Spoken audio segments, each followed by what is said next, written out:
ನಿನ್ನೆ ಗದಗ್ನಲ್ಲಿ ಪಕ್ಕದ ಆಮಿಷದ ಬಗ್ಗೆ ಈಗಾಗಲೇ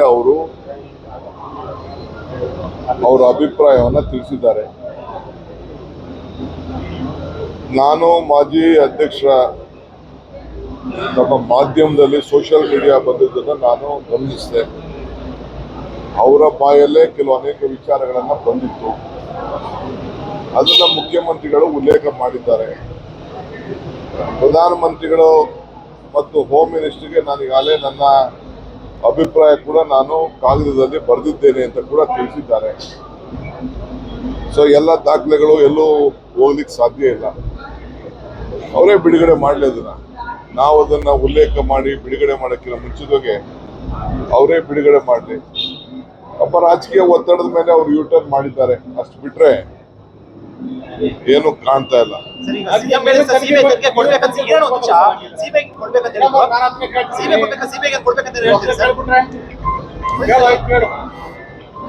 ಈಗ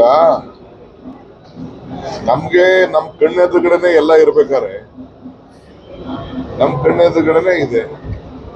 ಅವ್ರಿಗೆ ಗೊತ್ತಿದೆ ಸಿಬಿಐಗೆ ನಾವು ಹ್ಯಾಂಡ್ ಓವರ್ ಮಾಡಲ್ಲ ಅಂತ ಅವ್ರಿಗೆ ಗೊತ್ತಿದೆ. ಅದಕ್ಕೆ ಅವ್ರು ಸಿಬಿಐ ಅಂತ ಹೇಳ್ತಾ ಇದ್ದಾರೆ. ಮುಖ್ಯಮಂತ್ರಿಗಳು ಕೂಡ ನಿನ್ನೆ ಹೇಳಿದ್ದಾರೆ ಸರ್ ಸಿಬಿಐ ಕೊಡಬೇಕು ಅಂತ. ಸಿಎಂ ಬರೀಲಿ, ಇದು ಸಿಬಿಐನವ್ರು ಬರೀಲಿ, ಇದು ನಮ್ಗೆ ಹ್ಯಾಂಡ್ ಓವರ್ ಮಾಡ್ಲಿ ಅಂತ ಆಮೇಲೆ ಮಾತಾಡೋದು. ಸಹ ಅವತ್ತೇನೋ ಒಪ್ಪಿಕೊಂಡೇ ಇಲ್ಲ. ಈಗ ಅದ್ರ ಮೇಲೆ ನೀವು ಚರ್ಚೆ ಮಾಡ್ತಾ ಇದ್ರಿ, ಅದು ಯಾವ ತರ ಚರ್ಚೆ ಅಲ್ಲ, ಅದೇ ಗೊಂದಲ ನೀವು ಮಾಡ್ತಾ ಇರೋದಷ್ಟೇ. ನಾವು ಸ್ಪಷ್ಟವಾಗಿ ಅವ್ರು ಏನು ನೀವು ಪ್ರಕಟಣೆ ಮಾಡಿದ್ರಿ, ಏನ್ ಟಿವಿಲಿ ತೋರಿಸಿದ್ರಿ, ಏನ್ ಸೋಷಿಯಲ್ ಮೀಡಿಯಾ ತೋರಿಸಿದ್ರಿ, ಅದ್ರ ಬಗ್ಗೆ ಸಿಎಂ ಟ್ವೀಟ್ ಮಾಡಿ ಹೇಳಿದ್ದಾರೆ. ಸೊ ಅದನ್ನ ಈಗ ಕವರ್ ಅಪ್ ಮಾಡಕ್ಕೆ ಅವ್ರಿಗೆ ಕರ್ಕೊಂಡು ಬಂದು ರೀಸ್ಟೇಟ್ಮೆಂಟ್ ಮಾಡ್ತಾ ಇದ್ದಾರೆ. ಅಷ್ಟು ಬಿಟ್ರೆ ನಡೆದಿರೋದು ಸತ್ಯ, ಮಾತಾಡಿರೋದು ಸತ್ಯ. ವಾಯ್ಸ್ ನೀವೇ ಚೆಕ್ ಮಾಡಿ. ಮಾನಪಾಡಿ ಉಲ್ಟಾ ಹೇಳ್ತಾರೆ.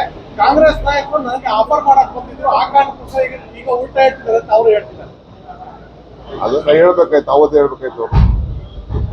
ಯಾರು ಆಫರ್ ಮಾಡಕ್ ಬಂದಿರೋ ಅಂತ ಅವ್ರು ಹೇಳ್ಬೇಕಾಯ್ತು. ಈಗ ಹೇಳೋದು ಏನ್ ಸುಖ? ಅಧಿಕಾರ ಇರೋದನ್ನ ಏನ್ ಬೇಕಾದ್ರೂ ಮಾತಾಡ್ಬೋದು. ಅಧಿಕಾರ ಇದ್ದಾಗ ಏನ್ ಮಾತಾಡ್ತೀವಿ ಅದು ಬಹಳ ಮುಖ್ಯ.